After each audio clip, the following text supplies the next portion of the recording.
Hello and welcome back to some climbing news. I live in Spain, so, glad to be rejoining the 21st century. Thought for a second there I wouldn't be able to have the time to write up a video and upload by today, but I came through, which just goes to show how drop dead amazing I am.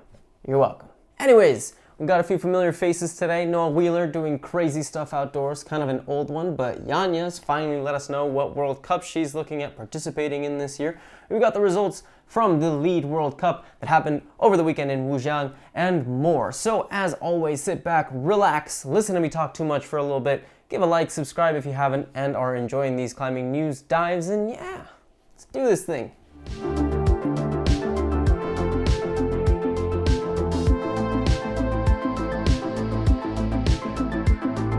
And starting off today with Jonathan Siegrist. Now, Jonathan Siegrist, he's one of those guys that I've always heard of being talked about, but for whatever reason, I'd never really looked into him, which was definitely a mistake. I mean, somehow I wasn't even following him on Instagram, which is just, it's embarrassing. I can't believe I'm admitting to this, but yeah. Go follow him. Don't be like me. So just so you get an idea of the scope of how bad of an oversight this is on my end, Jonathan Siegrist is 39 years old. Guy has climbed 84 routes at 9A or above. That's right, 84.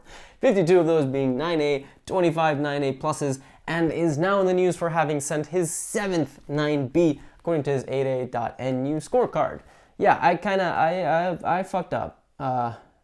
By not following this guy. Anyways, this particular 9B he sent is Stefano Ghisolfi's Erebor in Arco. Quite a few sessions over a span of a few months, some weeks spent on it in March, then he had to wait until April, was just about done for the weather to clear up enough for a send. Congratulations to Jonathan Siegrist, and I'm gonna go figure out what I'm doing with my life. Not following one of the biggest names in climbing is bad when I'm the creator of a freaking climbing news channel. So I got that going for me. Yay.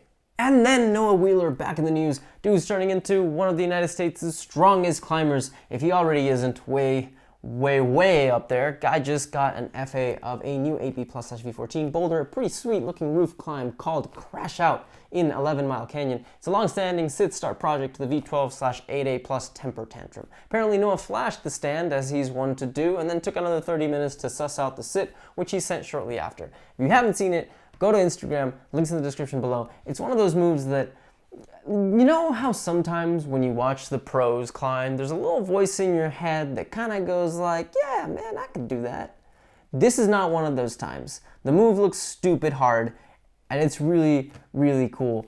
Honestly, go check it out. And speaking of stupid hard looking moves, Etalo 8C/V15 in Clear Creek Canyon was another climb Noah just recently sent. It's got a pretty notoriously difficult shoulder move that seems to have given Noah quite a bit of trouble over the years. So again, should be on his Instagram. If not, here's an old video of Zach Gala doing it. Cool climb, be sure to check it out. And then Nicky Ceria in the news for having sent Belial in Fontainebleau. For anyone who doesn't know, Belial was a pretty long-standing project over there. It's like right smack down in the middle of Bascouvière, which is one of Font's most well-known and highly trafficked areas. Same spot where La Marie Rose is, the world's first ever 6A, which was done in the 1930s. So I mean, like, can you imagine what anyone back then thought of even, trying to do this boulder? It's just like, it would not have even occurred to them, I don't think. And this thing is like one of the first rocks you even see when you're coming in from the parking lot. So it's just kind of like, anyway, I'm getting sidetracked. It's kind of had a bit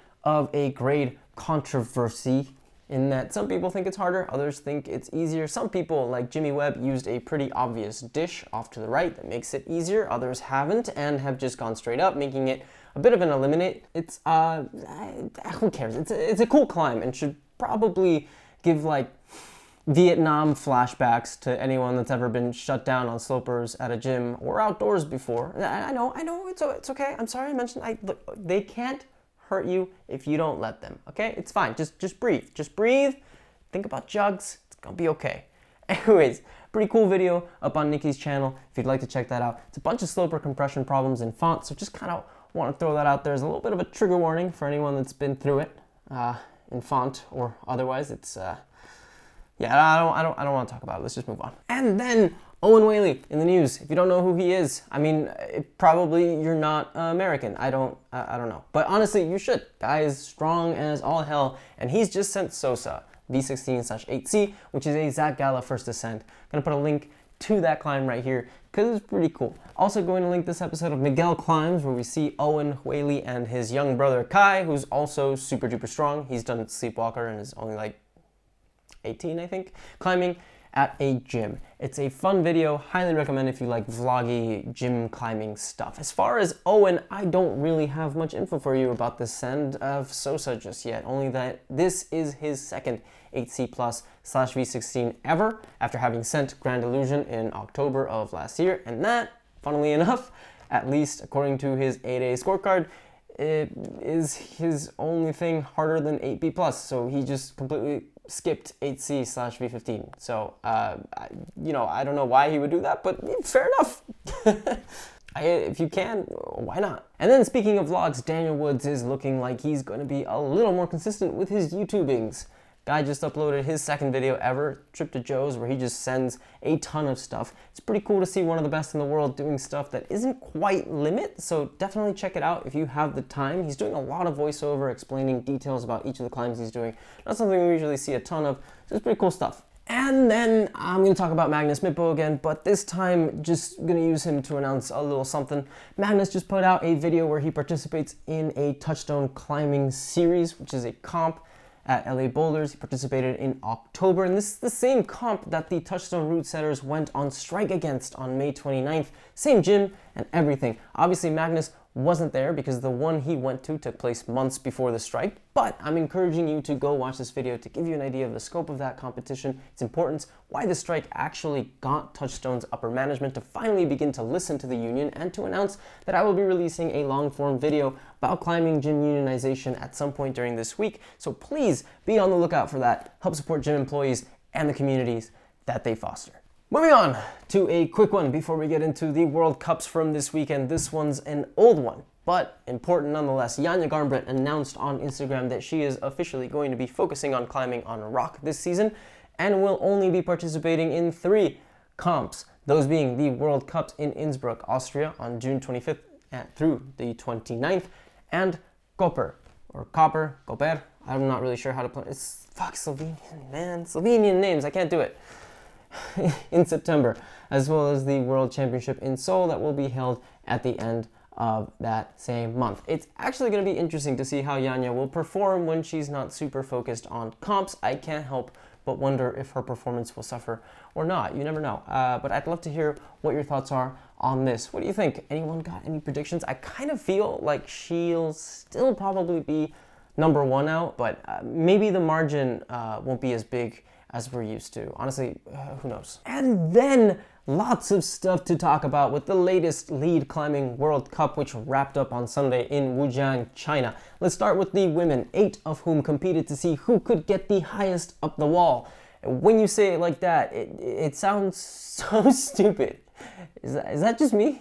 Anyways, probably the biggest piece of news in this case, 2 gold medals awarded, but before we get into that, let's first talk about Anna Maria Appel, as this was her first time ever reaching a World Cup final, as well as Osha McKenzie, who had only reached lead finals once before. Serious congratulations to both of them. Again, can't be overstated how ridiculously hard even reaching finals can be. But now, let's talk about the 2 women who shared gold, Chaehyun Seo from Korea and Britain's Erin McNeice, who, can I just say, Erin's Instagram handle, Erin McBeast, is very appropriate. Look at that. Look at that shoulder. I mean, we got bodybuilders wishing they had that. That thing is, I mean, not since Puccio had I seen something that frigging powerful looking. It is terrifying. It is amazing. It is very clearly doing the work, getting Erin to her first ever gold medal podium, highest ever lead result by a British woman, and becoming the first ever British climber to podium in both boulder and lead. Let's not forget, she got bronze last week at Kachau, too. Kachau. I gotta stop with that. Kachau! As for the woman with whom she will be sharing gold with, Chaehyun Seo, this is her 5th ever World Cup gold, with her last podium coming in 2019. So not exactly a lightweight either in this format, but you might be wondering, how the hell did these 2 end up sharing gold? Well, simple.